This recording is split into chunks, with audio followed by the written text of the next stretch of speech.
Tú no estás ciego, pero ellos quieren que lo seas. Tú no estás confundido ni jodido, pero ellos quieren que lo creas. Que vivas con miedo, enfermo, ignorante, es todo para los fascistas. Así es como te amansan, te anulan noche y día. Así es como esos maleantes tapiñan sus fechorías.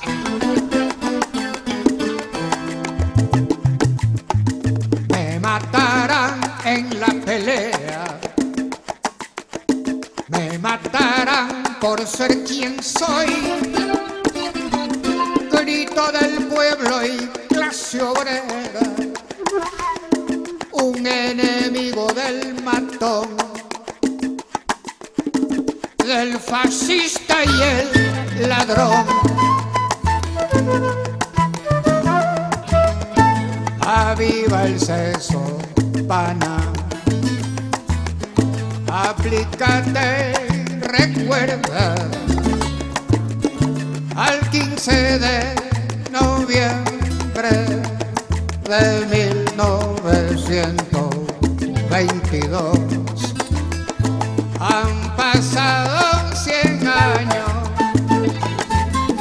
de esa matanza en Guayaquil.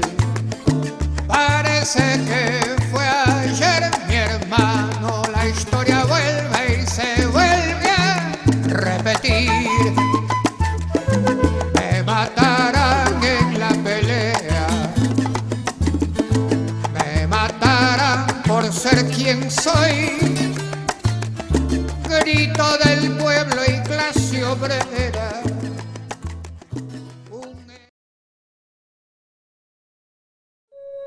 Desde los Andes ecuatorianos, en las mágicas colinas aledañas al río Intac, provincia de Imbabura, nace un café, cultivado con amor por valientes mujeres a las que pertenece la marca Francesca.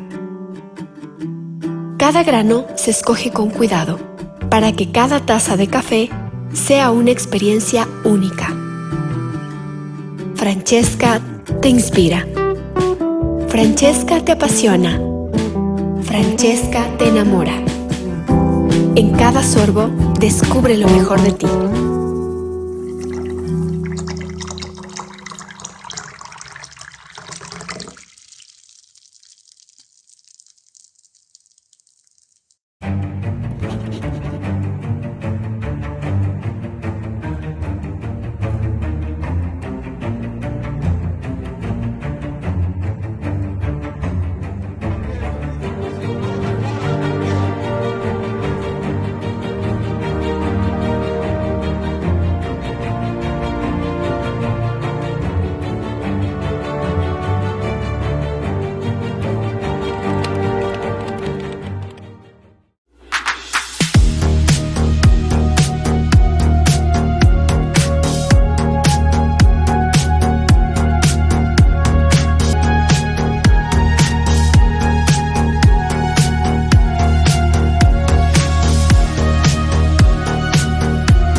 Bienvenidas compañeras, compañeros de esta nueva emisión de Hilando Fin. Ahora contamos nuevamente con el gusto de tener acá a Víctor Hugo Villacrés, él fue gerente del Instituto Ecuatoriano de Seguridad Social, y con él vamos a conversar esta nueva ofensiva para privatizar el IES, porque en el fondo, contrario a lo que dice la Constitución, contrario a varios pronunciamientos de la ciudadanía en su conjunto de manera mayoritaria, entre ceja y ceja lo que tienen los banqueros es el gusto por llevarse los fondos pensionales. Muchas gracias por aceptar la invitación, Víctor Hugo. ¿Cómo estás? ¿Qué tal, Pedro? Buenos días. Un gusto y aquí listos también para compartir este tema que además es interesante en términos de reformas y de lo que puede hacerse estructuralmente, no solo en el país, sino en América Latina. Bueno, empecemos, antes de entrar al diagnóstico, empecemos por esto que algún rato estábamos conversando con el Pablo Dávalos, Y con esto, el grupo del Banco de Guayaquil, que vemos que está en todo, ¿no es cierto? Yo creo que el Banco de Guayaquil debería emitir un pronunciamiento de disculpas con la ciudadanía, que están en todo, ¿sí? Desde el presidente de la República, es su cuñado, el padrino, es el secretario de la administración, es el señor Luque, o sea, todos son del Banco de Guayaquil. Y obviamente son ellos los que han estado detrás de llevarse el Banco del Pacífico y ahora parece ser que están detrás de llevarse los fondos pensionales del IES. ¿Cómo ves vos el asunto de toda esta campaña de desprestigio que ha habido en estos años en contra del Instituto Ecuatoriano de Seguridad Social en primer lugar? A ver, yo creo que ahí la ciudadanía lo que debe tener claro es que el IES administra 5 seguros y 2 fondos. Y evidentemente en toda esta administración pueden haber procesos que los haces mejor y otros que no los haces tan bien. Ahora, lo que sí veo es que en aquellos procesos que seguramente no los hacías tan bien a vista de la ciudadanía, en esencia salud, porque creo que es como el gran detonante que le ve la población a la seguridad social, más allá de que, como yo digo, no es salud, es pensiones, es seguro social campesino, es riesgos de trabajo, es seguro de desempleo, y tiene el fondo de cesantía y el fondo de reserva. Pero la gente centra muchísimo sus expectativas en la salud.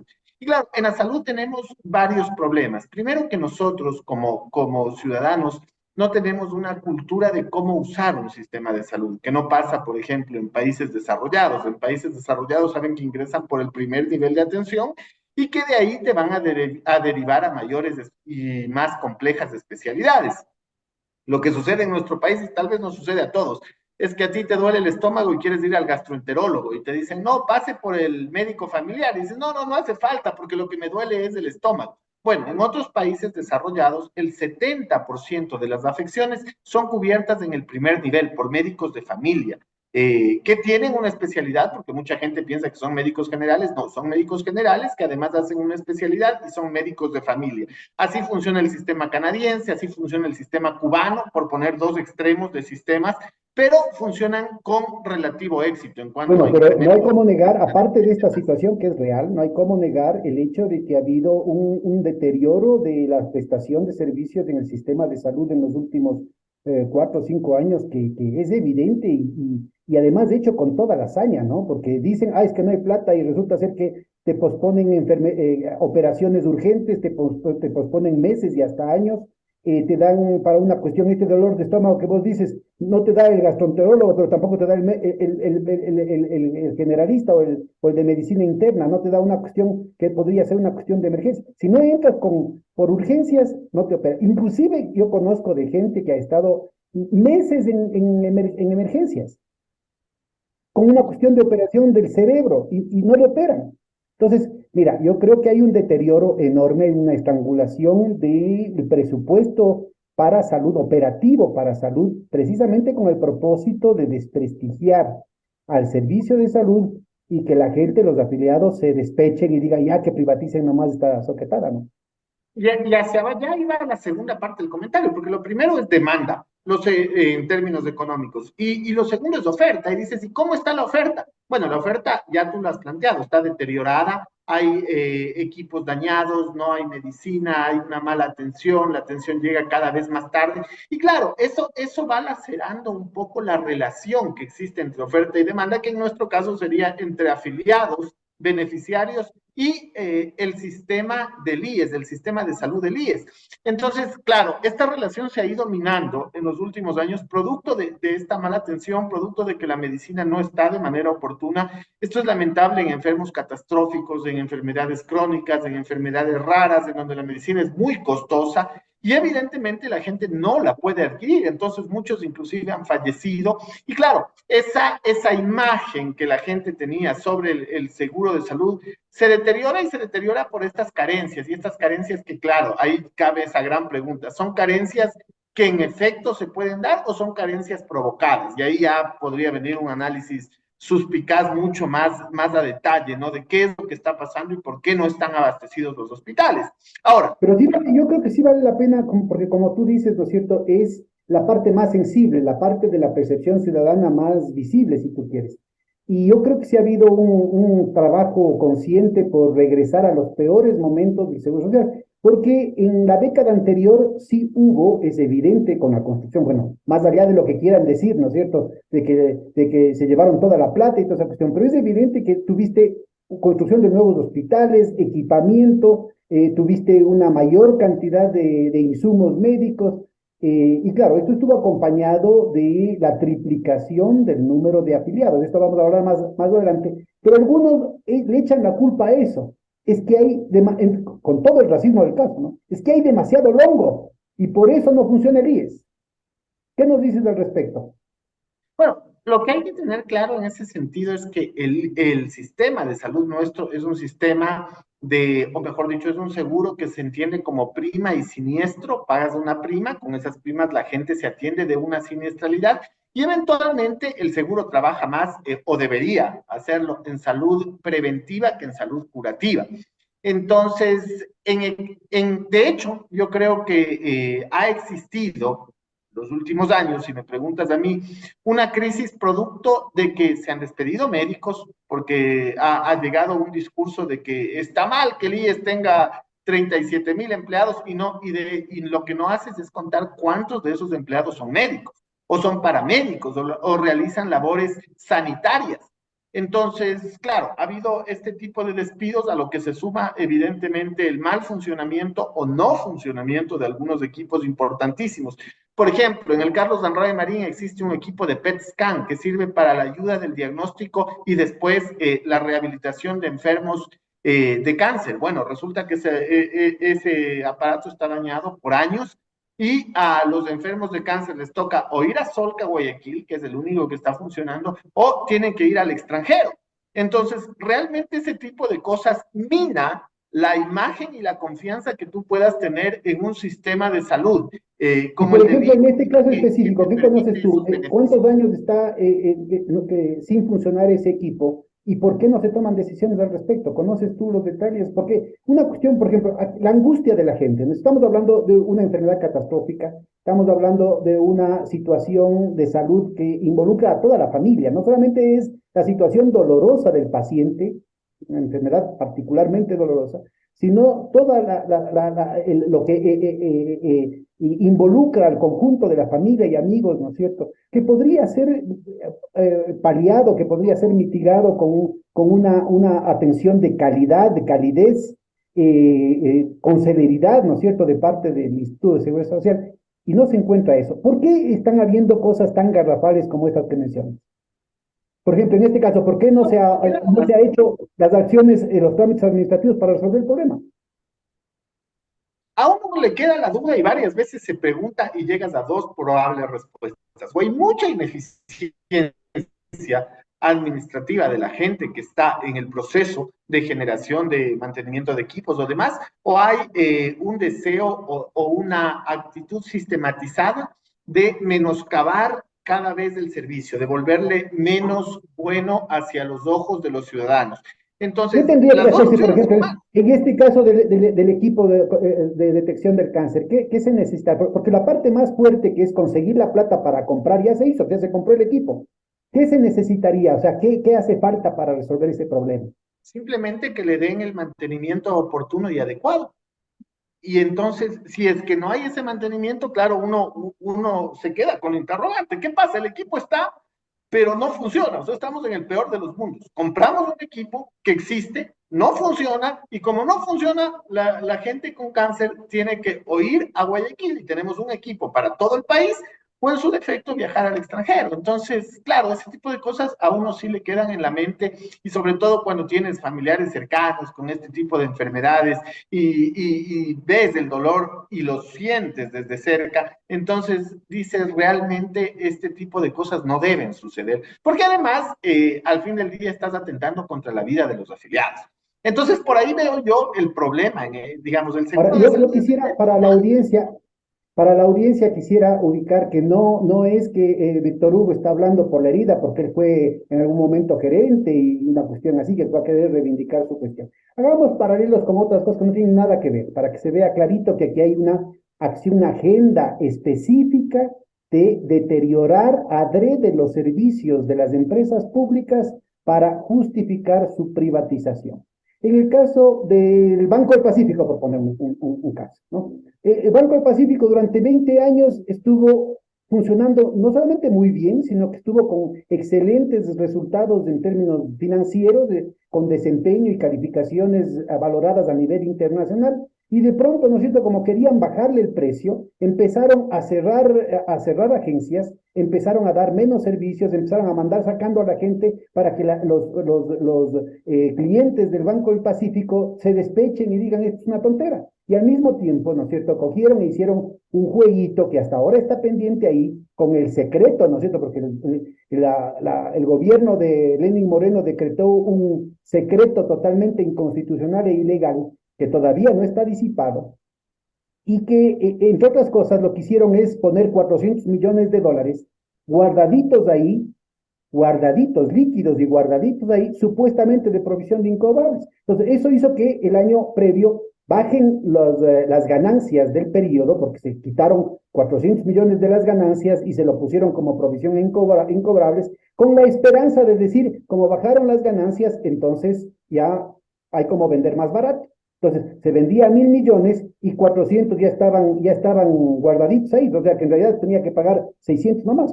Pero resulta ser que como no pudieron resolver el problema para adjudicarse ellos mismos el banco, el siguiente año no pudieron ocultar las ganancias y subieron las ganancias de una manera brutal, ¿no? Las ganancias más altas de todo el sistema financiero. Hablemos del caso, por ejemplo, de la atención de CNT. Igual han hecho todo lo posible por deteriorar las condiciones de CNT. En el caso de la eléctrica, se supone que son empresarios. Venden energía hasta noviembre, bajando el reservorio de las hidroeléctricas para decir ahora que van a tener que haber apagones. O sea, hicieron adrede, ¿no es cierto?, un mal manejo de la reserva de agua que se tenía en las hidroeléctricas para que ahora haya un déficit de electricidad. Es decir, y lo mismo se podría decir en el caso de la refinería de Esmeralda, lo mismo se podría decir en el caso de una cantidad de otros temas, ¿no es cierto?, que hacen adrede para deteriorar las cosas. Entonces, lo que estamos viendo en el caso del seguro no es un caso aislado. O para otro servicio, el caso del registro civil. Llegó un momento en el que uno iba al registro civil y en una hora sacaba el pasaporte, en una hora sacaba la cédula o cualquier otra cosa que tenga que hacer. Ahora es todo un trámite que hay que pedir citas, las citas no funcionan, que se cae el sistema. O sea, es la forma de deteriorar todo lo que es servicio público para garantizar que eso se van a meter al bolsillo los mismos amigos del presidente. Entonces, en el caso específico de la salud se está traficando con el dolor de la gente. ¿Qué puede hacer un afiliado, Víctor Hugo, ante una situación, por ejemplo, como la que estás mencionando? ¿Hay alguna institución, alguna instancia a la que se pueda recurrir con quejas, con denuncias de las cosas que están haciendo? Bueno, la institución, la Seguridad Social, tiene varios estamentos a donde uno puede acudir y demandar la buena prestación del servicio, pero lamentablemente lo que sucede también es que los afiliados se cansan, no lo hacen, o puedes ir a la Defensoría del Pueblo y reclamar que hay una vulneración de tus derechos por tratarse de enfermedades catastróficas, pero se cansan, o muchas veces, lamentablemente, hasta que salga la solución jurídica o la resolución jurídica, lamentablemente el paciente ya pasó a mejor vida, el paciente, la Oye, paciente. pero entonces sí habría cómo recurrir, por ejemplo, a la Defensoría del Pueblo para este tema. Por supuesto, en temas de enfermedades raras, catastróficas, huérfanas, Yo creo que hay toda la una pista para nuestra audiencia, ¿no? Que ahí tienen una alternativa. Ahora, ojalá, después de que le metieron preso al defensor del pueblo por haber sacado un informe en el que claramente se ponían responsabilidades del gobierno de Lenín Moreno, una clara represalia política, ¿no es cierto?, con este montaje supuestamente feminista y toda una cuestión así, igualito a lo que pasó con Assange en el caso de Suecia, ¿no? Saben ustedes las relaciones, cómo se utilizan las más altas banderas, los más altos valores para las agendas más protervas, los más oscuros intereses. Entonces yo creo que es importante que la ciudadanía sepa que tiene, así sea en este gobierno, ¿no es cierto?, tiene estas posibilidades. Hay que desarrollar la institucionalidad y proteger la institucionalidad cuando lo que quieren es destruirla. Parte del problema que hemos visto es que también las instituciones en el Seguro Social se han deteriorado, inclusive el tema de, por ejemplo, pedir turnos. que antes algo se estaba mejorando con el asunto del call center, con una cantidad de mecanismos, que da la tecnología como para dar saltos cualitativos importantes. Y en lugar de mejorar, se ha retrocedido de una manera brutal. ¿Qué nos dices al respecto? Bueno, el tema es tan simple como lo que mencionábamos hace poco. Si tienes menos oferta, menos posibilidad de médicos para que realicen una atención porque han sido despedidos, evidentemente las atenciones se demoran más o en términos tecnológicos también ha habido un deterioro, digamos, hay muchas instancias. Antes era, llegaste a poderlo hacer hasta por la página web. Yo no sé si eso todavía está vigente, pero poco a poco se ha deteriorado la posibilidad de acceso, porque antes se hablaba de que mientras más acceso, mayor posibilidad de que la gente se atienda y sobre todo trabajar en salud preventiva. Yo creo que todos esos temas, esos canales han quedado de lado, no sé si por atender lo urgente, porque lo urgente también es que no hay medicamentos todavía al nivel que deberían existir, y eso tiene que ver con un proceso de compras. Y ahí uno dice justamente lo que tú comentabas al inicio, es los recursos en la reserva versus los recursos atendiendo a la ciudadanía, los recursos en un buen servicio público versus los recursos en la caja de ahorros para lo que potencialmente puedan necesitar los acreedores en el extranjero. Entonces, todo ese tipo de cosas también Así afectan tú a nos las... estás diciendo, Víctor Hugo, que plata sí hay. Por supuesto, en el IES es una institución que anualmente maneja 6.000 millones de dólares entre los diferentes seguros. De estos, el seguro que más recursos recibe, evidentemente, es el seguro de pensiones o el fondo de invalidez, vejez y muerte, que además es el centro de la discusión en este momento, ¿no? Porque si bien es cierto, hablamos del tema de salud y por dónde a la gente le es más sensible el IES, no es menos cierto que el seguro más fuerte que tiene es el de invalidez, vejez y muerte, el seguro de pensiones, porque además es la razón de ser de la seguridad social, es como von Bismarck lo fundó digamos, a finales del siglo XIX, inicios del siglo XX, y además cómo llegó al Ecuador en 1930, con Isidro Ayora, con todo este proceso de institucionalización, ahí surge la caja de pensiones. Claro, esta caja de pensiones lamentablemente calculó mal cuál debe ser el índice de aporte y los años de jubilación. Estoy hablando de 1930, el siglo anterior. Entonces, para 1933, fíjate, 3 años de aporte, ya tenías los primeros jubilados y no alcanzaba el dinero. Y ya en ese entonces se produce como un primer resquebrajamiento, una primera quiebra del seguro de pensiones, del fondo previsional. Entonces, se hacen algunos estudios, de alguna manera se complementa, logras sostenerte los próximos 5 o 7 años. Pero en 1940, gobierno de Arroyo del Río, ya era insostenible el tema. Y entonces ahí sí se contrata un grupo de actuarios extranjeros y locales. Y estos actuarios, básicamente, después de un estudio profundo, le dicen al presidente, vea que hay dos problemas. El primero, que el seguro nació mal porque calcularon mal el aporte que tienen que hacer los afiliados, y además de eso, no había un aporte de los empleadores. Entonces dice, a ver, aquí, ¿cómo solucionamos? De dos maneras. Poner un aporte a los empleadores, que sería básico, y lo otro, subir el aporte de los afiliados. Bueno, Arroyo del Río decide que está bien ponerle un aporte a los empleadores también, pero que no quería comprarse un problema aparentemente con los afiliados y que lo que él va a hacer es crear un subsidio. Y así surge la famosa contribución obligatoria del Estado, este 40% al fondo de pensiones, que 4 de cada 10 dólares que se paga por pensiones en el IES provengan de las arcas fiscales. Ese subsidio, que nace en 1942 con Arroyo del Río, permanece, digamos que, permanece en libros, permanece jurídicamente, permanece legalmente hasta el 2015, en donde se lo retira de los libros. Pero aquí hay que decir una cosa, entre paréntesis, que ese 40% no se había pagado por ningún gobierno, que lo pagaban tarde, lo pagaban mal o nunca lo pagaban. Y podemos hacer historia, podemos irnos desde después de Isidro, después de Arroyo del Río, que es quien crea el impuesto, podemos analizar todos los gobiernos. Y ya en el regreso a la democracia tienes el gobierno de Roldós, el de Osvaldo Hurtado, el de León Febres Cordero, Rodrigo Borja, Abdala Bucaram, Sixto Durán Ballén, Fabián Alarcón, Yamil Maguad, Alfredo Palacio, Lucio, bueno, ninguno pagó el 40% de manera puntual. Excepto que a mí me consta porque estuve de ministro de Economía, nosotros hicimos una inyección, no sé a título de qué, yo entiendo que es a título de la deuda que se tenía de ese 40%, que fue esa inyección gigantesca que permitió que el IES pueda comprar la deuda externa. Fue la movida de la auditoría de la deuda externa.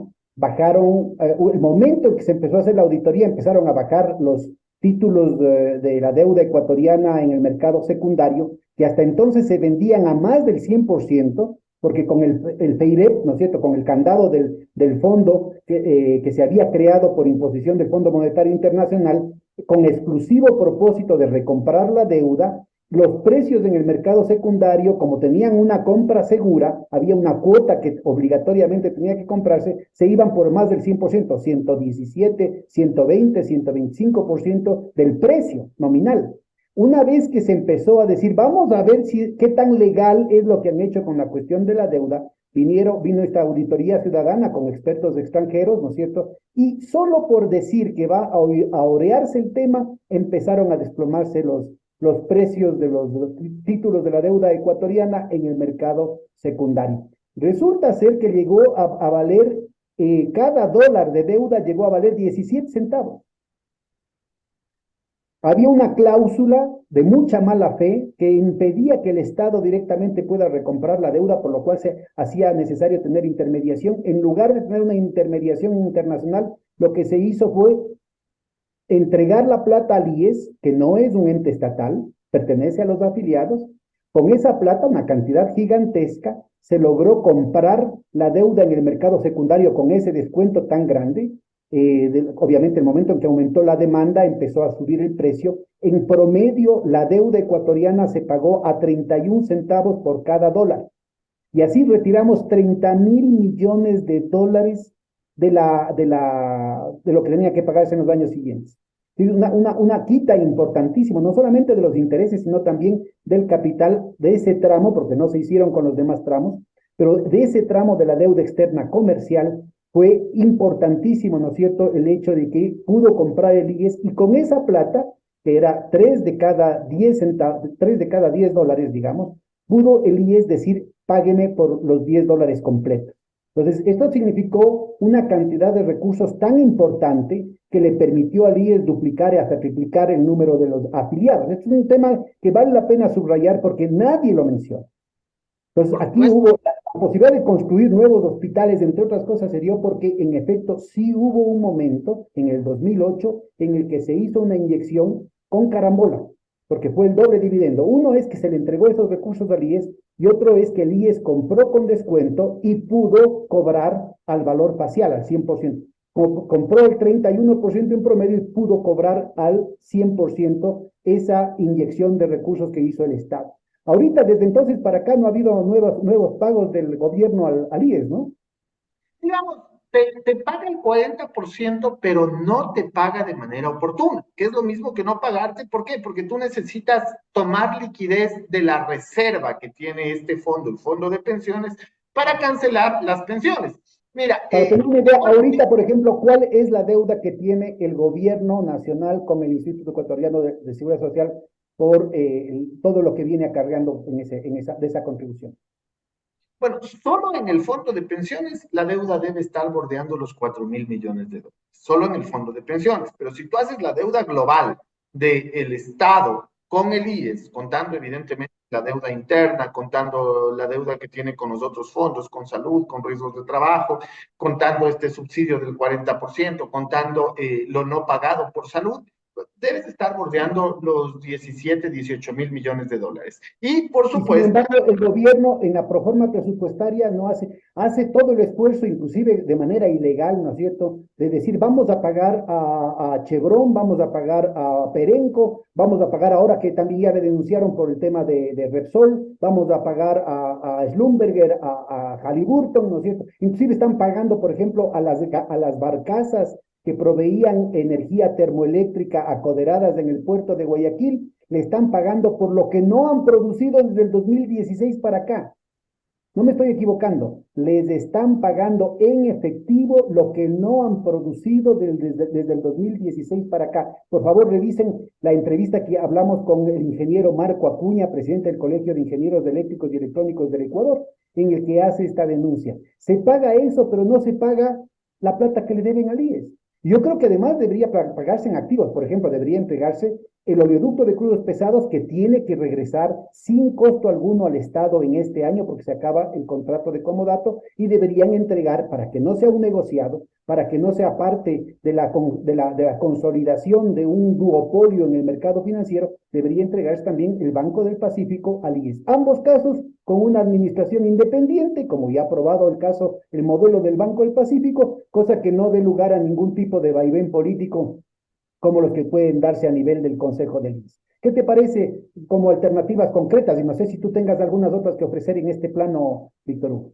No, de hecho, algunos de los elementos que varias veces se han mencionado es el pago con activos, y activos que, como tú dices, deberían ser administrados como están siendo en la actualidad, en algunos casos, en el caso del Banco del Pacífico, que es el más evidente, y de esa manera la rentabilidad iría para los afiliados. Y así crece el fondo de pensiones, porque el problema de esto es que el fondo tiene que crecer desde su capital más rentabilidad que generes en inversiones, que pueden ser en papeles de renta fija, renta variable, públicos, privados, y que pueden ser también en este tipo de activos, ¿no?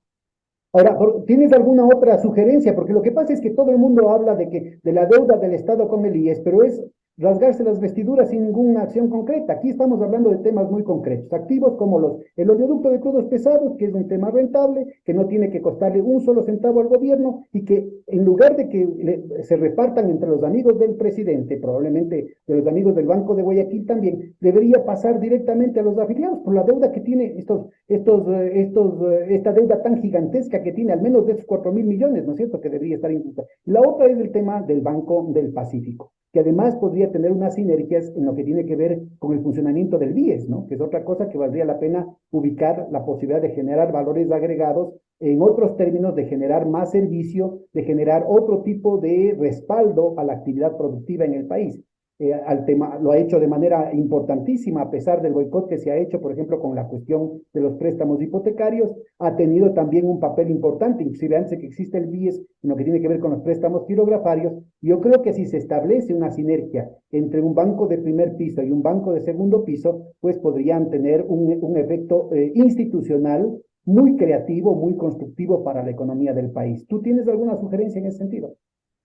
A mí me parece que estos dos elementos son los más importantes. De hecho, el tema del Banco del Pacífico tomó mucha fuerza el año anterior cuando se intentaba vender, pues se habló de la posibilidad de que pase al IES con todos estos beneficios que tú mencionas, con la posibilidad de políticas contracíclicas en tiempos de recesión y, por supuesto, con la posibilidad de generar utilidades para los afiliados, de tal manera que el fondo de pensiones se alimente de recursos frescos para poder financiar o poder financiar las jubilaciones finalmente. Hoy por hoy hay Nosotros, problemas de liquidez en el fondo de pensiones. hay un problema de liquidez, sí, pero el problema de liquidez se da porque los pagos no son oportunos, y esto hay que decirlo. Es decir, retomando el tema histórico, Arroyo del Río crea esta composición de pensiones. 4 de cada 10 dólares las paga el Estado, 6 las pagamos los afiliados, porque al fin del día el modelo que nosotros tenemos es de ahorro y reparto con un beneficio para los afiliados definido. ¿Qué quiere decir esto? Esto quiere decir que todos los aportes que mensualmente hacemos las personas de la población económicamente activa, que somos o que tenemos el privilegio de tener un empleo adecuado, pues aportamos a la seguridad social, y esos recursos, los que van al fondo de pensiones, del 20,6 que aportamos, el 10% va al fondo de pensiones, ese 10% se utiliza para cubrir el pasivo, que son el pago a los 600,000 jubilados. Ahora, ¿cuál es el problema? Que no es suficiente todos los meses lo que ingresa a la seguridad social para cubrir las pensiones. Y ahí empiezas con todo este análisis que justamente es importante en términos de seguridad social. ¿Qué hacer? Y dices, ok, tengo 8 millones de personas en la población económicamente activa, tengo 3 millones de afiliados. Lo primero que me dice cualquier libro básico de texto es, usted necesita incrementar el número de afiliados. ¿Y cómo va a incrementar el número de afiliados? Bueno, con políticas de promoción de empleo adecuado, tanto desde el sector público como desde el sector privado, que te permitan, digo yo, va a ser muy difícil que llegues a los 5 millones que no están, enrolarles en la seguridad social. Pero si podrías de 3 millones de afiliados que tienes, crecer a 5 o 6 millones, es decir, te estoy pidiendo 3 de los 5 millones que están por fuera del empleo adecuado, duplicas la sostenibilidad del seguro de pensiones. Este yo creo que es un tema que hay que explicar muy detalladamente. Por favor, es una cuestión muy poco mencionada, pero es fundamental. Cada afiliado, ¿no es cierto?, tiene que responsabilizarse en este esquema, no solamente del financiamiento de todo el aparato, los fondos que ha mencionado Víctor Hugo, en salud, en mortuorio y en todos los demás, ¿no es cierto?, en lo cotidiano, sino que además tiene que sostener las pensiones de los jubilados. Si cada vez hay más viejos en la sociedad, y ese es el pretexto de los neoliberales para privatizar el seguro, dicen entonces es imposible, es insostenible la situación, porque cada vez, ¿no es cierto?, los aportantes tienen que asumir la carga de más gente vieja, de más jubilados. Pues la respuesta que se dio en la década anterior fue triplicar el número de aportantes, el número de afiliados.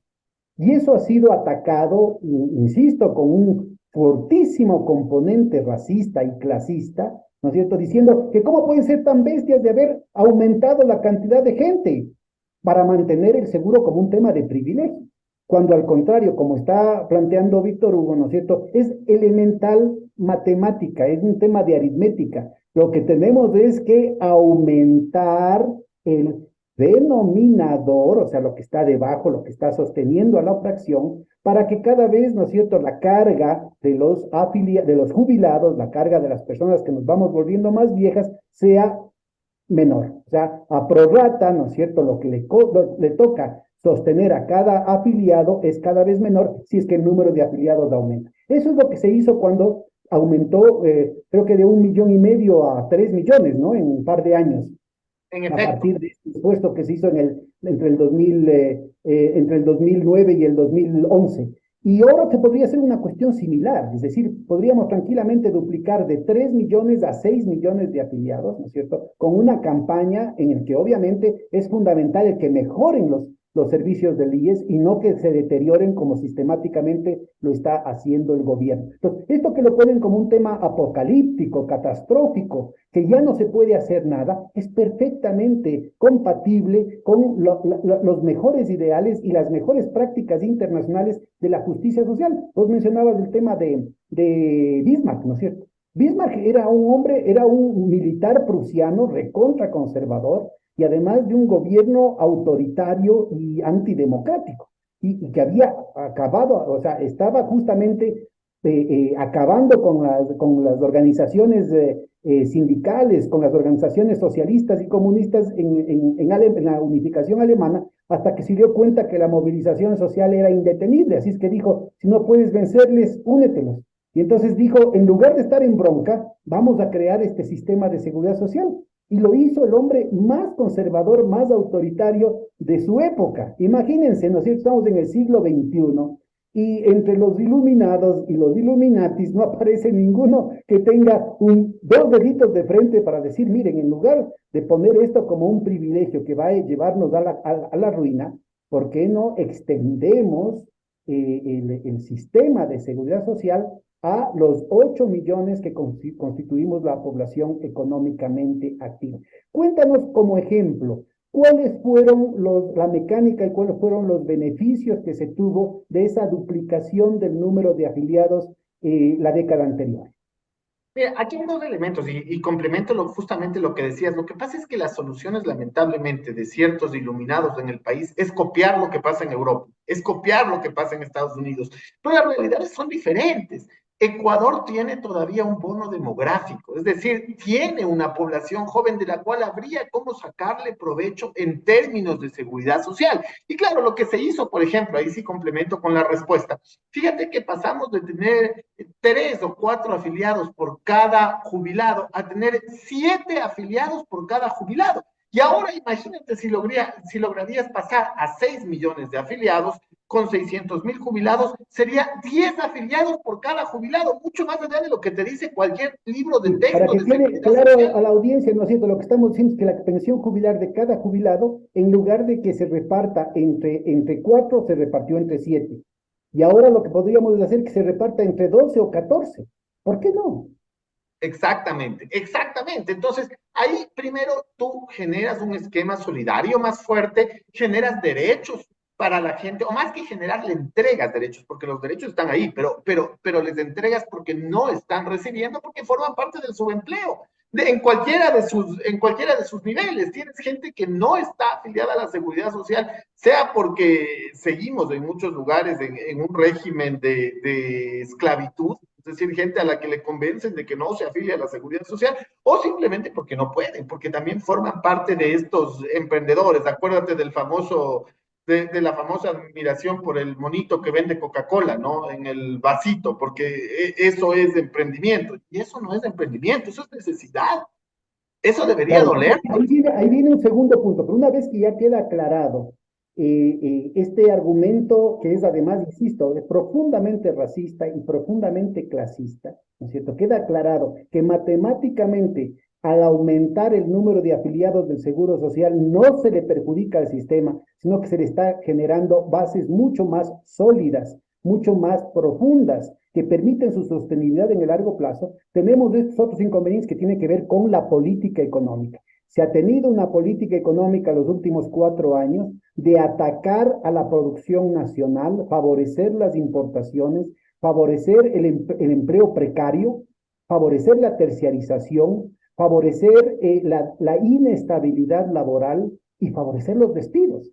Y entonces no nos extrañemos frente a la situación obvia de que cada vez esos afiliados que han, primero, los potenciales afiliados de la población económicamente activa, que hoy por hoy no son afiliados, no tienen, ¿no es cierto?, ningún respaldo como para gastarse un dolarito en su propio aseguramiento en el seguro social.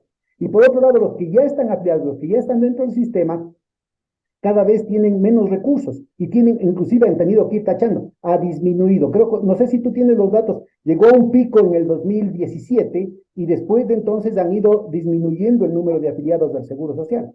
Llegamos a 3,300,000 afiliados y actualmente afiliados al Seguro General Obligatorio hay 2,700,000, que claro, llegan a 3 Es millones un como son. tercio, o sea, es una barbaridad que en lugar de mejorar, el país ha ido retrocediendo y eso se ve en el deterioro de las condiciones de vida de la gente. O sea, en lugar de ampliar la base, de ampliar el denominador de la ecuación, lo que se ha ido es reduciendo artificialmente por una política deliberada de atacar al sector laboral, por una política determinada a precarizar el mercado laboral y generar una situación de fragilidad de los mercados laborales, de fragilidad del consumo, de fragilidad del mercado interno. Esto está claramente vinculado con un modelo que beneficia solo al chulco, beneficia solo a los banqueros, beneficia solamente a las grandes empresas. Y bueno, ahí existen entonces, si partes de ese esquema, ahí vas a tener mucha más sostenibilidad financiera, ¿no? Y no te estoy hablando de 5 o 10 años, porque se habla de que el fondo de pensiones solo tendrá para 4 años, para 8 años. No, no, acá podrías tener 30 años si es que generas un sistema de sostenibilidad que tiene que ir acompañado de otras reformas que se hacen a nivel general. Mira, Samuelson, por ejemplo, o el mismo Diamond, hablaban de que hay dos variables en los sistemas de pensiones que son Para la bastante. audiencia, Samuelson y Damon son dos economistas famosos que trabajaron en los modelos matemáticos de generaciones sobrelapadas, justamente para tomar ventaja de este cambio generacional, de la diferencia entre los más jóvenes y los más viejos en los procesos de fondeo de los, sigamos. En efecto, y además premio Nobel, ¿no? Por estos modelos de generaciones traslapadas y demás. Pero lo que es importante ahí es también que en este caso ellos deciden alterar, dicen, en el transcurso del tiempo, digamos, cada 25, cada 30 años, va a ser preciso que se revisen ciertos parámetros en las ecuaciones. Un parámetro va a estar relacionado con las características demográficas de la población. Tú ya mencionabas algo. La gente evidentemente vive más que lo que vivía el 2001, que se hizo la ley de seguridad social. Ahora la esperanza de vida ya era 68 años, ahora está alrededor de los 78 y cada vez sigue creciendo. Y eso es bueno para todos, para la familia, para los nietos, para en general el entorno social, pero genera un pasivo más grande en términos de pensiones. Es decir, cuando alguien se jubila a los 60 años y le tienes que pagar en promedio 8 años de pensión, calculas financieramente de un modo esa pensión. Pero cuando alguien se jubila a los mismos 60 años y en promedio va a vivir 78 años, tú tienes que calcular de otra manera financieramente, porque no es lo mismo financiar 8 años que 18 años de pensión.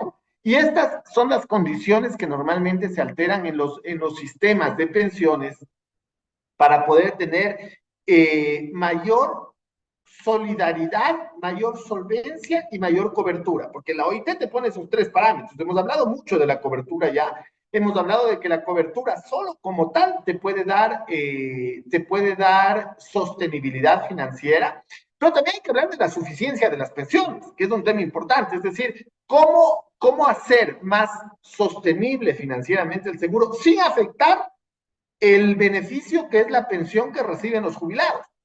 Entonces, esa es la ecuación que tienes que mezclar y ahí tienes, de un lado, como te digo, los parámetros demográficos, de otro lado, digamos, como tienes el tema del crecimiento de la edad, de la esperanza de vida, como tienes el crecimiento de la población en términos de vejez, también tienes la reducción de la población en términos de juventud. Cada vez los hogares quieren tener menos hijos.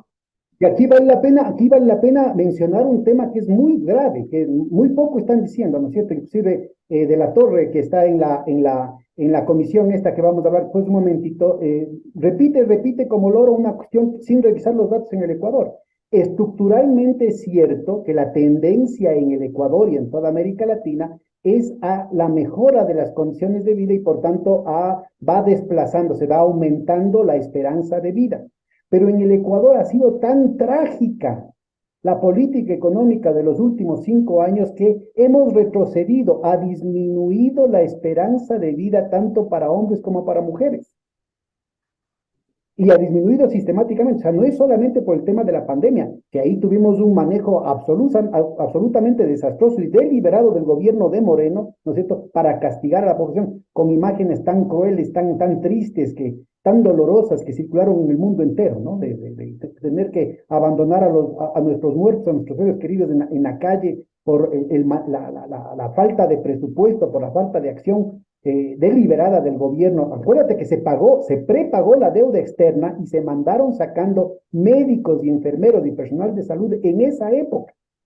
Entonces, en plena pandemia, se privilegió el tema que es justamente la misma filosofía que está ahorita orientando las investigaciones o las resoluciones de este comité, porque, insisto, lo que quieren los banqueros es hincarle el diente a los fondos pensionales. Y todo esto lo hizo quien funge hoy como vicepresidente de países del Banco Interamericano de Desarrollo, ¿no? Porque es más, así fue como logró cocinar ese puesto con esto que se llama las puertas giratorias. Entonces, sí, no hay que olvidarse y hay que tener presente quiénes han sido los actores de esa debacle. Y además lo que tú dices, cómo lamentablemente los indicadores en términos sociales, lejos de lo que debería suceder, se van deteriorando. Pero y además, en el tema que se me pasó, vos hablabas inclusive de trabajo esclavo. Lastimosamente, un episodio tan triste, tan grave como el de Purukawa, ¿no es cierto?, planteado justamente por la falta de atención a las leyes laborales por parte del gobierno de Moreno y el de Lazo, pues resulta ser que personeros de los accionistas de Purukawa están en altos puestos del gobierno. Entonces, ¿qué vamos a esperar, ¿no es cierto?, si la situación está marcada por eso? Está marcada precisamente por un proceso sistemático de precarización para hacer más ricos a los ricos, para hacer más pobres a los pobres, pero además de una manera cada vez más, ¿cómo te digo?, más irreversible, porque lo que van es destruyendo no solamente las instituciones, sino las capacidades productivas en el país. ¿Cómo hacemos para rescatar, en el caso del Seguro Social, ¿no es cierto?, lo que son nuestros derechos? Es decir, ¿cómo pueden decirnos a estas alturas del partido, no, es que les vamos a ampliar la edad de aportación, por ejemplo, que es una de las cosas que están planteando, o que tiene que aumentar sus aportes y vamos a tener que reducir las pensiones? Esos son derechos adquiridos. Mira, yo pienso que aquí debe existir primero esto que es cobertura, mayor cobertura. Esa cobertura te va a dar sostenibilidad financiera de corto plazo y entonces no es necesario, y esto yo No, soy sí, solo enfático. te preguntaba, Víctor Hugo, solamente yo entiendo, vamos a hablar pues un ratito del tema de las soluciones estructurales, pero en lo inmediato, yo como afiliado, si voy a jubilarme, ¿no es cierto? ¿Cómo puedo reclamar o dónde puedo protestar o dónde puedo evitar el ser objeto de un abuso respecto a los derechos adquiridos? Cuando se sabe que la estructura de poder, los que están arriba, los que están a cargo de tomar las decisiones, están involucrados precisamente en esa agenda de precarización, en esa agenda de hacer más ricos a los ricos y hacer más pobres a los pobres. A ¿Cómo, ver, cómo me entero? acuérdate que cualquier propuesta que venga de esta comisión ad hoc, esta comisión de amigos que se han reunido para intentar discernir algo que le compete al Consejo Directivo, porque el Consejo Directivo es el llamado a legislar y fiscalizar en la institución. Entonces, nombran una comisión ad hoc que tendrá un grupo de intenciones, no sabemos si son buenas o malas, pero la presentarán al Ejecutivo en 4 meses.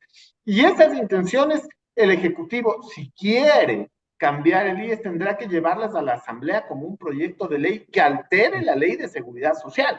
Ahora, la gran pregunta es, ¿vamos a hacer un parche? ¿Solo vamos a cambiar el seguro de pensiones? ¿Qué pasa con los 4 seguros? ¿Qué pasa con los 2 fondos? No solamente es la ley de seguridad social, sino también la Constitución. En la Constitución claramente se establece el asunto de cuál es el modelo de seguridad social y no se plantea ninguna opción para privatizar o para esa capitalización que quieren los banqueros para llevarse esos fondos, para poder hacer flecos los fondos pensionales No. como lo han hecho en Chile, ¿no? Porque acordémonos que en Chile hicieron es la gran utopía, ¿no? El hermano del expresidente Piñera era el que ponía como vitrina internacional y vendía la idea de la capitalización individual. ¿Por qué? Porque lo que querían es que los mercados financieros se lleven esa plata. El momento, obviamente, privatizaron los fondos pensionales, las agencias de fondos de pensiones o de fondos de las AFPs o AFJPs, en el caso de Argentina, que también cayeron en ese cuento, se llevaban la plata, ¿no es cierto?, y entregaban la plata a sus amigos, muchas veces con inversiones especulativas a nivel internacional que nadie vigilaba, y el rato de los ratos se quedaban además con unas comisiones gigantescas, dándose la buena vida, y el rato que había que entregar las pensiones, que había que pagar a los jubilados cuando ya se jubilaban, resulta ser que no llegaban ni al mínimo. La diferencia en el caso de México, que yo conocí con detalle el asunto, ¿no es cierto?, era la diferencia entre el último salario y el salario y la primera jubilación era del 80%, o sea, era 1 de cada 5 dólares que recibía es una bestialidad y resulta ser, por ejemplo, en el caso de Chile, ¿no es cierto?, para poder cubrir el mínimo, el Estado chileno tuvo que dar un subsidio gigantesco a los fondos pensionales porque las AFPs ya se habían llevado el santo y la limosna. Ya no había nada que hacer, no había de dónde sacar, y por más que les metan preso, que no metieron preso a nadie, se perdió la plata, qué pena.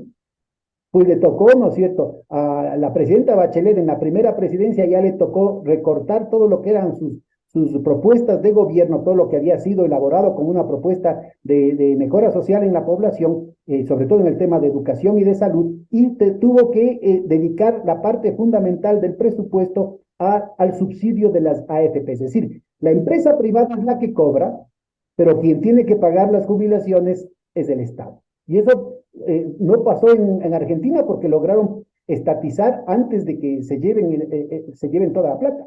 Pero en México están haciendo lo mismo y significa un hueco pesadísimo en el presupuesto de López Obrador, ¿no? A ver, aquí hay un elemento esencial que tú mencionaste, y es que la Constitución te dice explícitamente, está escrito, que la seguridad social no podrá privatizarse.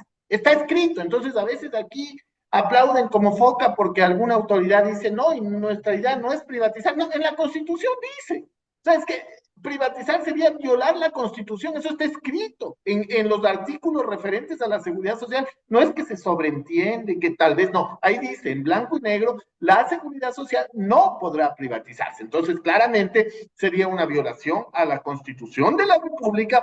Pero además, cualquier reforma que quieran hacer, vamos a suponer, vamos a partir de nuestra ingenuidad y a suponer que no quieren privatizar, entonces que solo quieren hacer una reforma, esa reforma tiene que ir a la Asamblea y en la Asamblea necesitan los votos necesarios para una supuesta reforma que sería la ley de seguridad social. Ahora van a reformar un solo seguro, van a reformar los 5 Pero eso seguros. significa 3/4 partes, ¿no? Exacto, exacto. Entonces, Ahora, lo que pasa es que en esto ya ni siquiera son leguleyadas, porque no tienen que ver ni siquiera con la ley, sino lenguleyadas. Acuérdate, el procurador, en el caso que mencionabas, ¿no es cierto?, dijo para poder justificar el que el ministro que prepagó la deuda en plena pandemia, sacando a trabajadores de la salud, a médicos, reduciendo el presupuesto de militares, de policías que estaban en la primera línea de defensa, ¿no es cierto?, dijo, es que no es banco, el Banco Interamericano de Desarrollo no es banco, está mintiendo con el título. O sea, ya no son ni siquiera leguleyadas, sino lenguleyadas, es decir, de la manera más infantil, de la manera más absurda, se van en contra de la Constitución, de las leyes orgánicas, de las leyes ordinarias, se contradicen lo que dicen los propios decretos ejecutivos para terminar favoreciendo al quien no tiene padrino, no se bautiza, dicen. Entonces resulta ser que son los que tienen padrino los que terminan repartiéndose las ganancias de este tipo de cosas. Por eso quería yo llevarte a una cuestión antes de entrar en el tema estructural, que nos está faltando mencionar y que nadie está mencionando. Que la otra pata... Solo para ponerte como antecedentes del artículo 367 de la Constitución, y te leo textualmente lo que dice: el sistema de seguridad social es público y universal, no podrá privatizarse y atenderá las necesidades contingentes de la población. Y después sigue. Pero te digo, es claro, está escrito. Es explícito, pero igual sucede, por ejemplo, en el 422 de la Constitución dice que el país no puede someterse a ninguna arbitraje internacional, no puede ceder soberanía en estos temas. Y toda cuestión, cualquier convenio internacional tiene que pasar por la Asamblea. Y la embajadora del Ecuador en los Estados Unidos hizo lo que le dio la gana. Y además en los Estados Unidos acaba de aprobarse una ley extraterritorial que le da a los Estados Unidos la arrogación de supervisar, de poner veto sobre cualquier disposición ecuatoriana, inclusive por el más elemental contrato, lo cual podría incluir la cuestión de seguridad social. Pero antes de entrar en este punto, yo quería hacer acuerdo de algo que se está pasando por debajo de la alfombra.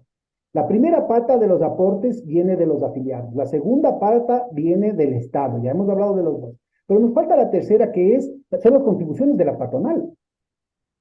Y ya en la época de Moreno, nuevamente, ¿no es cierto?, quien no tiene padrinos no se bautiza. En la época de Moreno les disculparon a la patronal las deudas que venían acarreando desde hace largo rato, fueron como 2.600 millones de deudas en firme.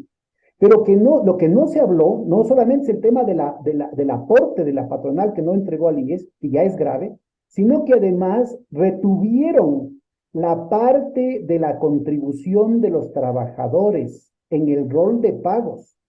Y eso ya es un tema penal. Ellos retuvieron los dineros de los empleados, del sueldo del empleado, ¿no es cierto?, dedujeron la contribución al IES y nunca le transfirieron al IES esa plata. Se quedaron con esa plata. Eso ya no es un problema meramente administrativo, es un problema penal. Nadie ha dicho nada al respecto.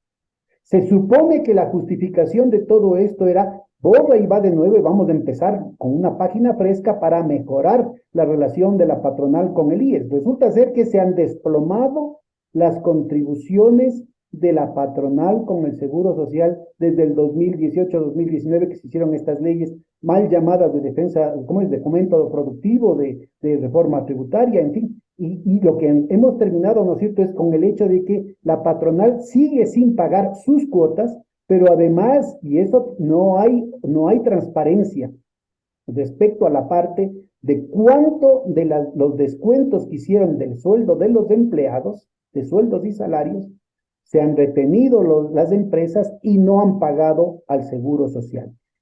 ¿Qué se debe hacer al respecto? ¿Dónde se puede pedir que se transparenten estas cosas?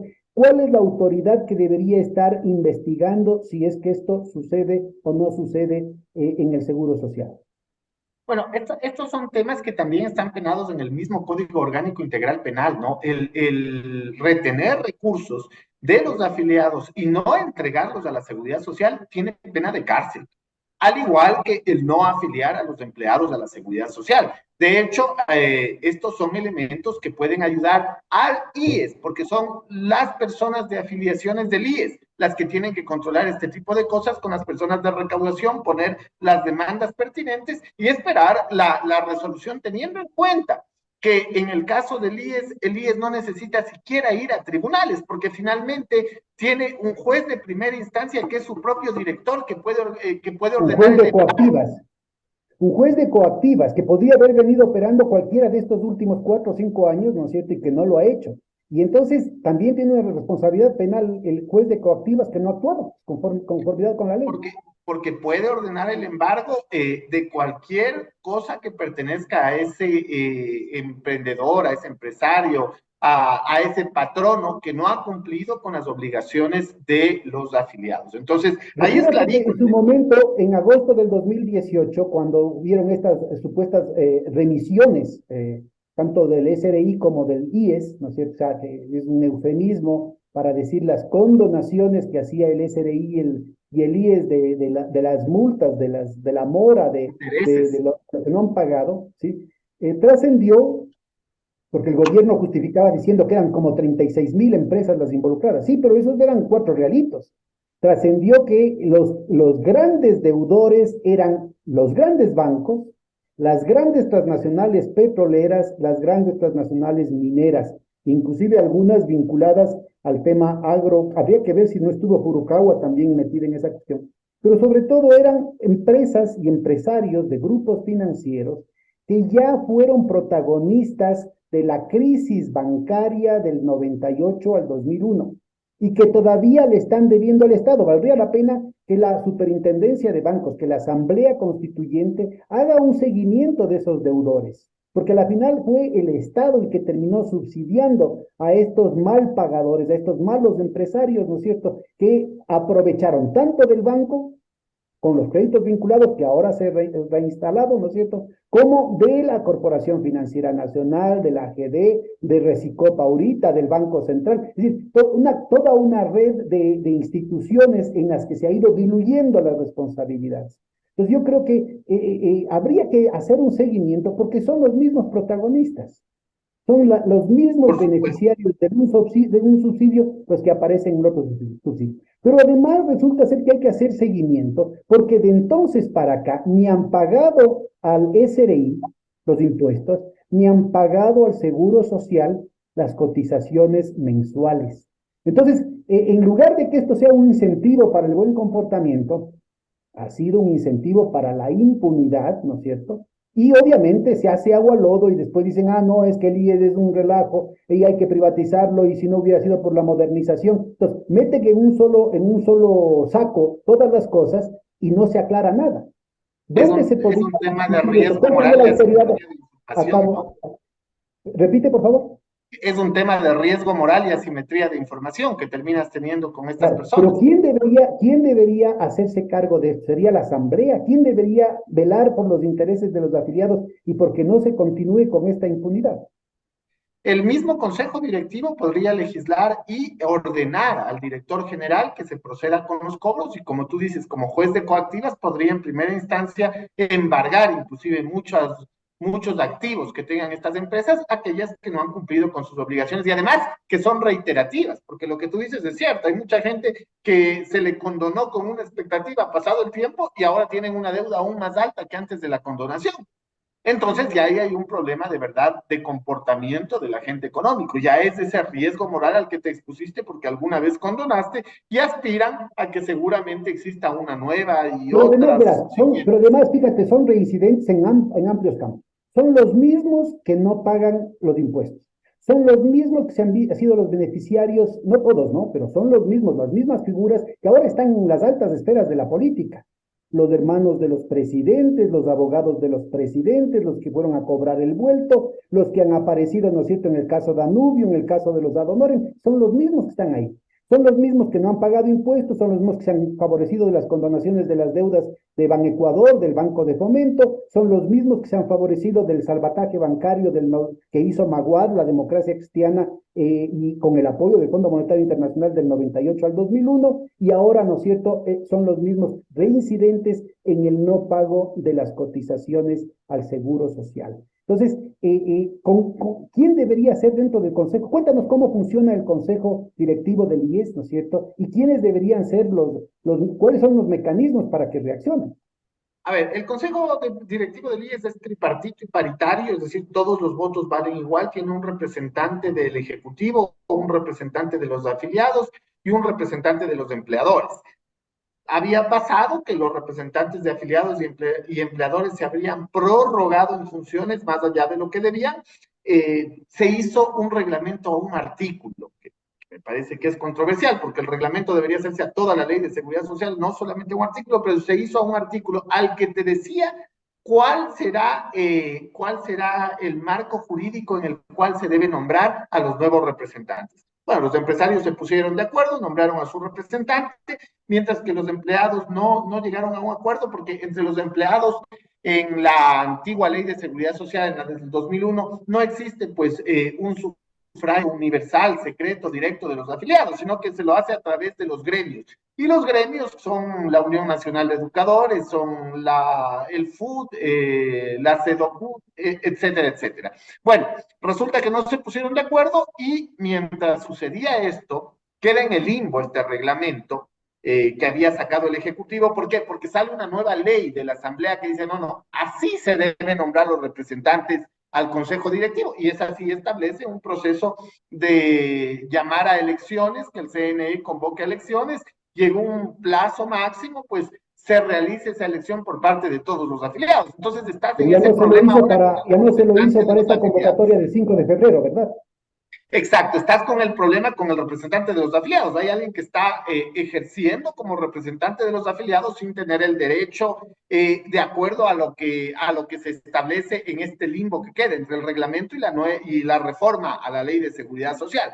No obstante, está conformado por las tres personas: un representante del Ejecutivo, que es el que preside, por cierto, el presidente del Consejo Directivo, y los dos vocales. Sus funciones básicas son legislar y fiscalizar.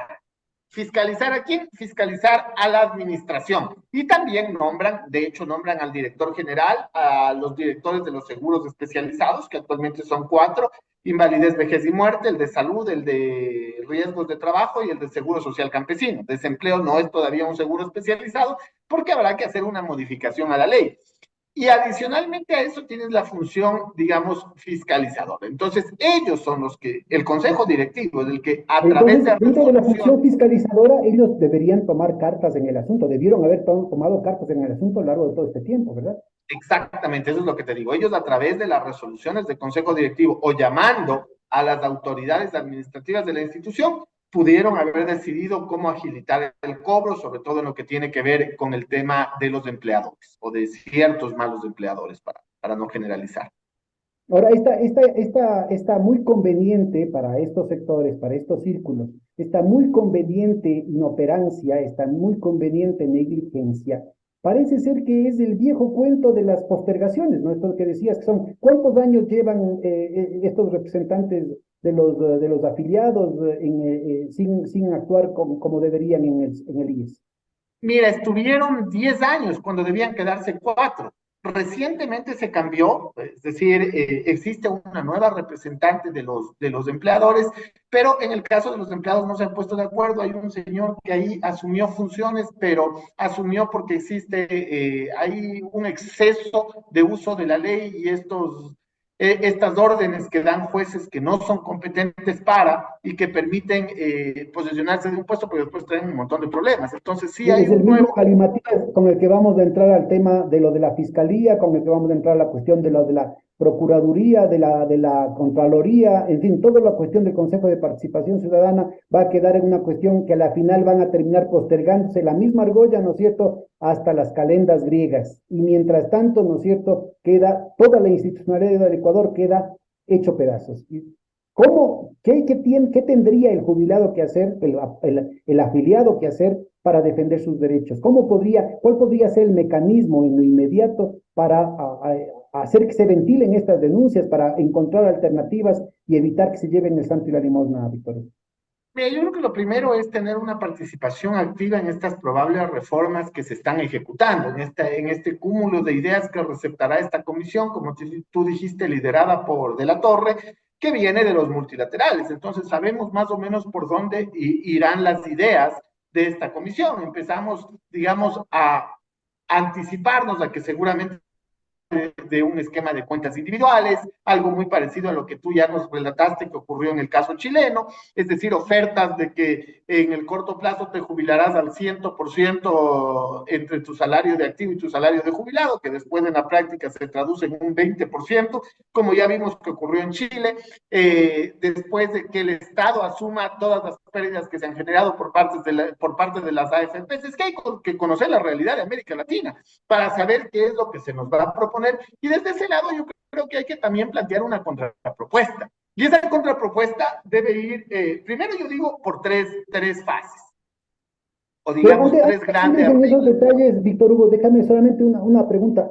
Inclusive con todos sus problemas, ¿no es cierto? En el Consejo Directivo del IES está reflejada la constitución, la naturaleza del sistema de seguridad social, entonces es tripartito.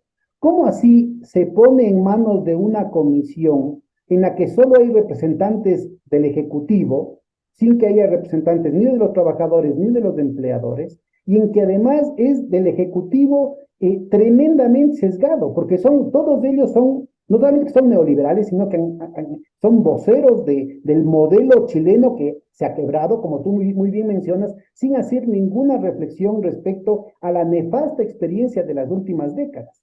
Entonces dices, Augusto de la Torre, pues, un ejemplo clarísimo de las puertas revolventes que decía el Premio Nobel de Economía Stiglitz, ¿no es cierto? Estando vinculado a los bancos, artífice de la crisis bancaria de la segunda mitad de los 90, Banco Mundial, vinculado a la dolarización, a todos los gobiernos vinculados a los banqueros, detrás de todas las políticas económicas que venimos sufriendo desde la época de Moreno y con Lazo.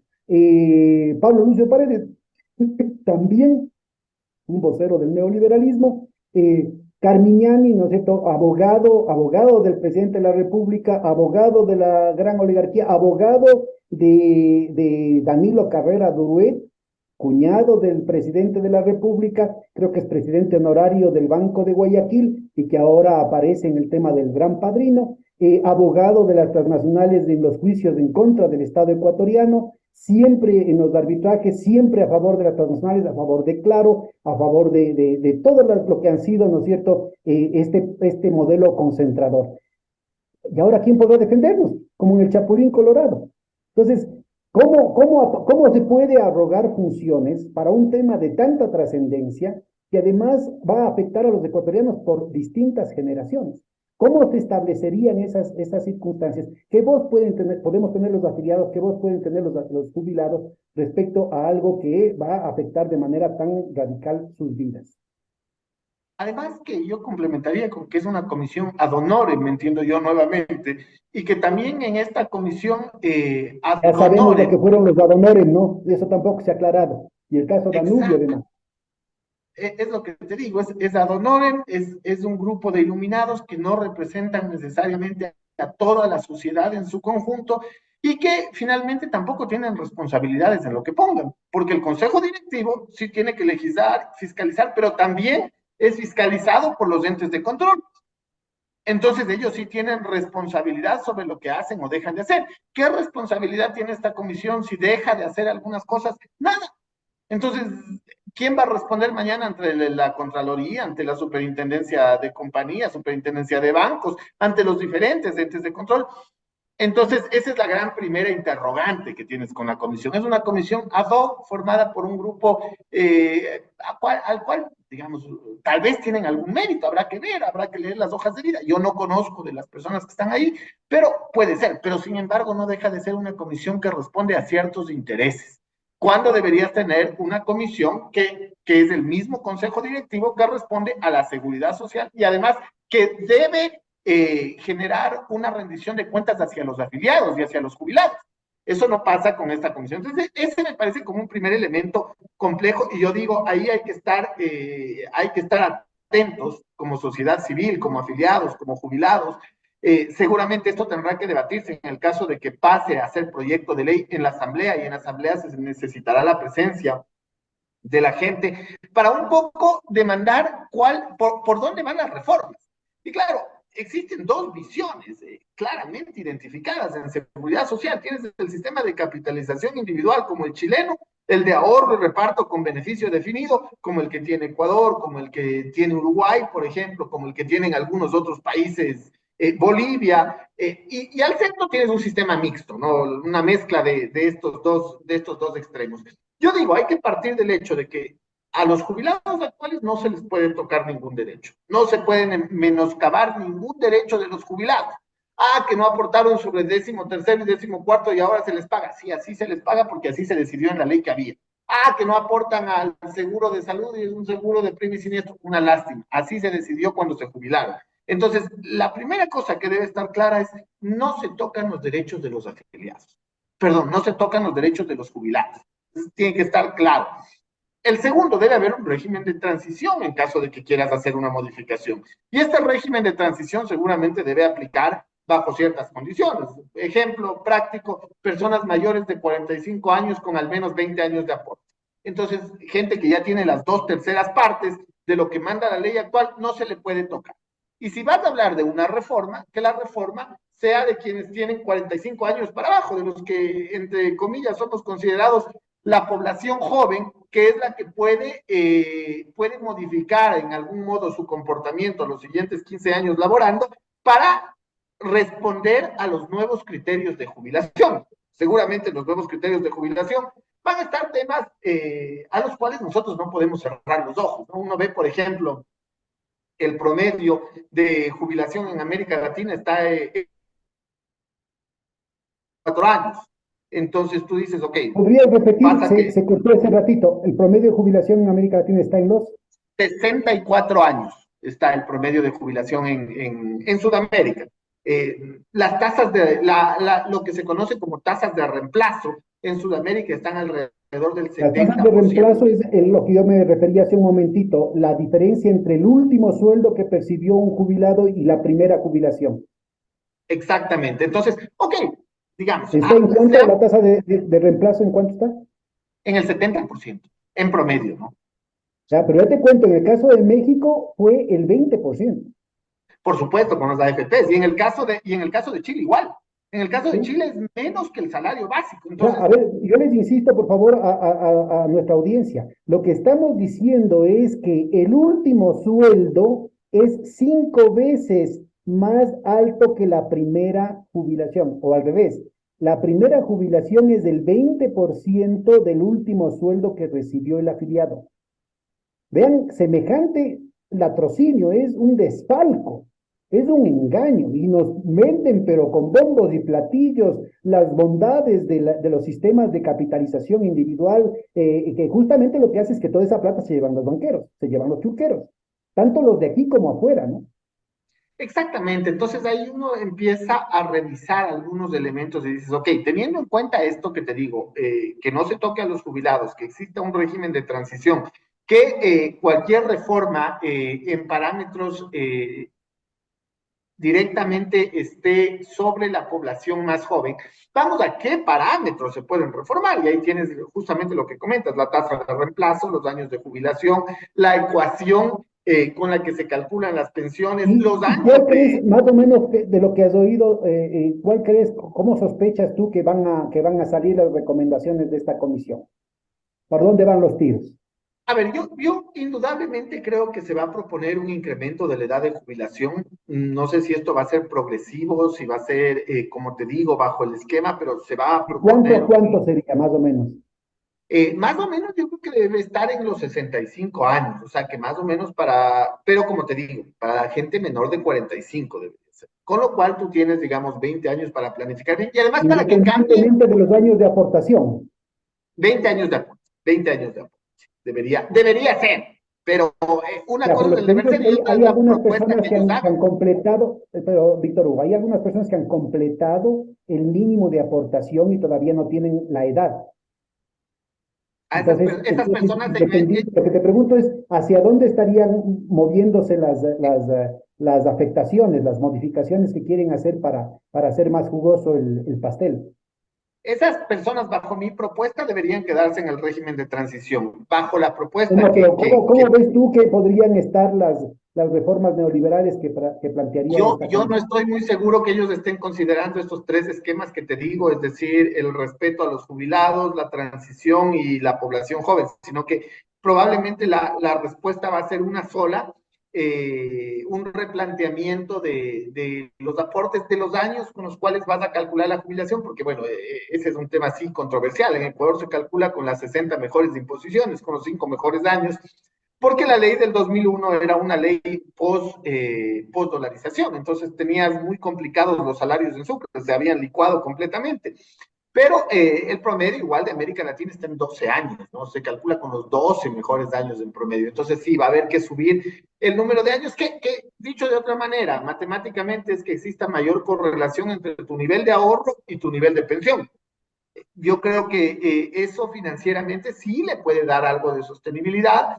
Después, yo no estoy muy seguro que ellos planteen un sistema de reparto como el que nosotros estamos hablando ahora.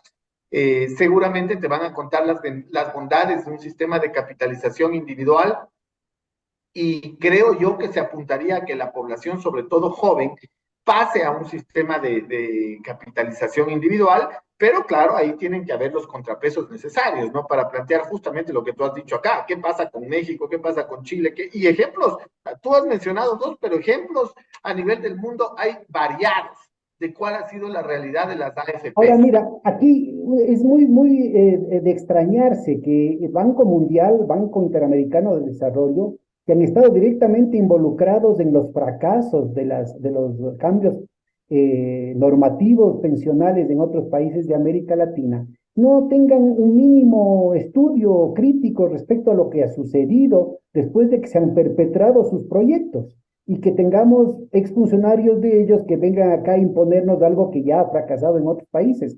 ¿Hay algún foro en el que se trate de manera objetiva, sin que hayan intereses creados precisamente de los propios sistemas financieros, para hincarle el diente a nuestros fondos pensionales? ¿Dónde se puede buscar expertos? ¿Dónde se puede abrir espacios para un debate técnico, objetivo, riguroso de un tema tan delicado, ¿no? Hay algunos elementos interesantes que entrega la Organización Internacional del Trabajo. Ellos hacen algunos estudios en donde puedes ver justamente estos dos tipos de enfoques y los resultados que han tenido. Además de eso, pues ha planteado la OIT algunas reformas a los seguros del Ecuador y el contexto en el que deberían reformarse, que también me parece que son, digamos, valiosos aportes que se han hecho desde el organismo internacional para buscar mayor sostenibilidad financiera, mayor suficiencia en las pensiones y mayor cobertura. Yo creo que ahí hay un buen elemento. Hay otro panel que te discute constantemente estas cosas, que es la OIS, la Organización Iberoamericana de Seguridad Social. También están constantemente planteando, digamos, las ventajas y desventajas de los dos sistemas, porque aquí el objetivo es que la gente conozca cuáles son las ventajas, las desventajas que existen en cada sistema. Y sobre todo entender la dinámica, porque le ponen como una solución mágica. Ah, no, es que como ya se pone la plata en capitalización, esa plata solita crece. ¿Cómo así? Pues, a ver, vamos viendo a dónde se orientarían. ¿Qué es lo que ha pasado? Y eso es cierto tanto para los de capitalización individual puros como para los mixtos, ¿ah? Que pues, se quiere plantear como una cuestión del justo y medio entre los dos extremos. Mira, cuando se entrega esa plata al sector privado, ¿a dónde va? Al sistema financiero. Y recordemos que ya con la mal llamada Ley de Desarrollo Económico, la reforma tributaria de hace año y medio, se volvió a instaurar explícitamente los créditos vinculados. O sea que si se le da esa plata por directa o indirectamente a los banqueros, lo que van a hacer es, con la plata del IE se van a prestar a ellos mismos y vamos a repetir el zafarrancho bancario de la segunda mitad de los años 80, de los años 90. Recordemos, yo insisto, que le ponen en la comisión a los autores intelectuales de la crisis bancaria de los años, de la desregulación de los años 90. Y ahora hemos repetido, inclusive en condiciones peores, la misma estructura de incentivos que provocó el agarra lo que puedas. Y ahora vamos a poner todos los fondos pensionales, los ahorros de toda la vida, de todo el Ecuador, los vamos a poner en manos de los chulqueros. y de los ideólogos de lo que pasó a finales de los años 90. Es un tema gravísimo. Entonces yo sí creo que valdría la pena, Víctor Hugo, el desplegar, a motivar a las universidades. Lastimosamente yo he oído, muchos amigos matemáticos son absolutamente capturados por la magia del dinero que crece solito. Y entonces simplemente le ponen al interés compuesto y creen que todo está resuelto. El problema es dónde inviertes. Si no inviertes en la producción, si estás invirtiendo, ¿qué es lo que pasó en México, en Chile? Que si coges y sacas la plata, ¿no es cierto? Ahí vino el tema de Lehman Brothers y los chilenos, en lugar de reducir, de control de daños, ¿no? De reducir la exposición a los mercados internacionales, siguieron abriendo la exposición a los mercados internacionales en 2007, 2008, y eso significó, como ustedes pueden, creo que ya lo mencionamos en algún otro programa, pueden meterse a la página web de la Superintendencia de AFPs de Chile de diciembre del 2008 y van a ver 55% de pérdidas del capital social de las AFPs en promedio. O sea que los ahorros de todo Chile, la mitad, más de la mitad, se fueron en la crisis de los de Lehman Brothers. Y estamos nuevamente ante la expectativa de un gran crash a nivel mundial, sobre todo en el eje angloamericano. Entonces, saquémonos de la cabeza todas estas soluciones mágicas y asumamos responsabilidades. Yo creo que este es un tema que puede ser que no sea común, pero creo que el esfuerzo, y te agradezco muchísimo, Víctor Hugo, el esfuerzo de explicar a nuestra audiencia estos detalles que tampoco son nada del otro mundo, ¿no es cierto? Es indispensable para poder pelear con conocimiento de causa algo que va a cambiar nuestras vidas. ¿Qué más nos sugieres? ¿Qué más deberíamos leer? ¿Dónde te encontramos? Tú vas a publicar un libro, me decías. Sí, estoy a las puertas. De hecho, estoy recabando alguna información. Ha sido un trabajo de varios años y la idea es proponer una alternativa, ¿no? Un libro que tiene como nombre Solidaridad, porque creo que además no hay institución más solidaria que la seguridad social. Si tú conceptualizas todos los principios, no vas a encontrar una institución que mejor ejemplifique todos los conceptos de solidaridad que la seguridad social. Entonces, este libro se llama Solidaridad, está en signos de interrogación el tema, porque realmente es eso, un llamado a la reflexión de Porque si la tenemos o incertidumbre es no. terrible. Exacto, si vamos o no vamos a un esquema de solidaridad, y después hablas de la juventud, la vejez y un nuevo sistema de pensiones para el Ecuador, considerando algo de lo que ya te he dicho aquí, este esquema de mantener siempre los derechos ya adquiridos, un régimen de transición, una modificación que habrá que hacer hacia abajo, pensar en este famoso 40%, porque fíjate, esto es algo que también muy pocas personas lo mencionan.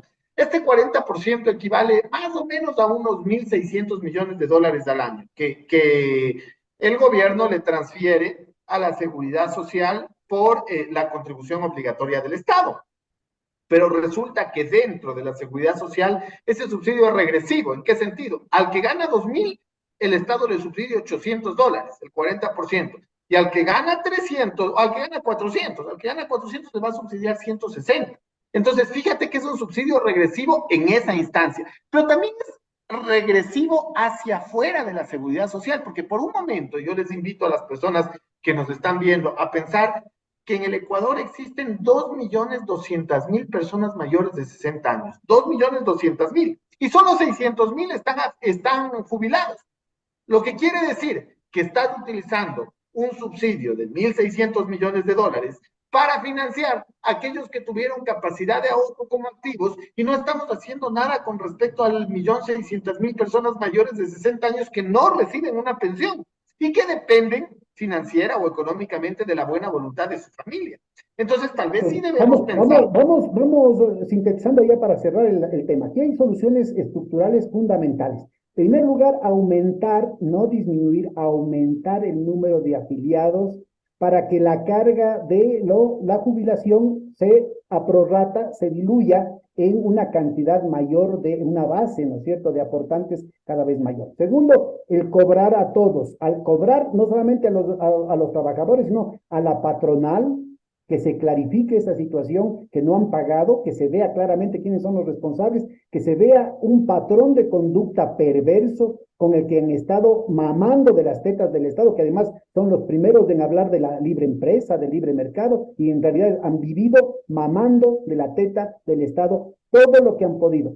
En tercer lugar, el tema del 40% de la deuda enorme que tiene el gobierno con el IES y que debería resolverse con acciones concretas, pasando activos como por ejemplo son el Banco del Pacífico, como es el oleoducto de crudos pesados, y habría que ver otros activos que rindan, ¿no es cierto?, que verdaderamente no sean objeto de la piratería de los buitres transnacionales de la privatización. Y yo creo que hay una cantidad, un cuarto pilar que tiene que ver con estas acciones de defensa inmediatas que tú has mencionado. Hay una responsabilidad del Consejo Directivo del IES, hay una responsabilidad que uno puede pedir a la Defensoría del Pueblo. Yo creo que también deberíamos involucrar a la Asamblea. La Asamblea Nacional tiene una responsabilidad aquí a un tema tan complejo como este. Yo creo que también hay que involucrar a las facultades. Las facultades, las universidades deberían tener una voz en este tema para una discusión abierta, rigurosa y responsable. Estamos ante una coyuntura con un alto grado de irreversibilidad. Una vez que eso se entrega al sector privado, probablemente no volvemos a ver esa plata nunca, porque inclusive si es que hay un mejor gobierno, ¿no es cierto?, van a ponernos un arbitraje internacional y perdimos esa plata. Así es que yo creo que es indispensable el movilizarnos lo más pronto posible con toda la responsabilidad del caso y operar, ¿no es cierto?, tanto en el corto plazo como en el largo plazo para evitar que se perpetre una situación que va a cambiar la historia del país para mal, lastimosamente. Unas últimas palabras, Víctor Hugo, para cerrar esta sesión. Simplemente decir aquello que von Bismarck manifestaba: la seguridad social es la única institución que acompaña al ser humano desde que nace, durante toda su época laboral, cuando se retira con una pensión y cuando muere, inclusive a través de sus deudos, es decir, los gastos mortuorios, y después tiene que ver con todo la pensión de viudedad. Entonces, no hay organización más o institución más solidaria que la seguridad social, y la seguridad social debe ser cuidada por todos, porque nos pertenece a todos, afiliados, jubilados, que merecemos tener efectivamente una institución que funcione y que funcione mejor cada día, por supuesto. Te agradezco de nuevo, Víctor Hugo, te molesto, te dejo comprometido para cuando publiques tu libro y poder discutir las cosas de aquí a unos 2, 3 meses, y hasta la próxima emisión. Aquí estaremos, gracias, Pedro. ¿Buscas una plataforma para estar informado? ¿Ya te cansaste de los mismos de siempre, de las noticias sesgadas, de los medios tradicionales, de aquellos que mienten? Pues espera, te presento a Hoja de Ruta. Somos una propuesta de comunicación diferente, más comunitaria, más veraz. ¿Quieres conocernos? Quédate aquí. Te prometemos información de calidad, contenido disruptivo, alianzas internacionales, comunicación comunitaria, investigación profunda. Y lo más importante, tú serás parte de nuestra comunidad. Somos Hoja de Ruta Comunicación.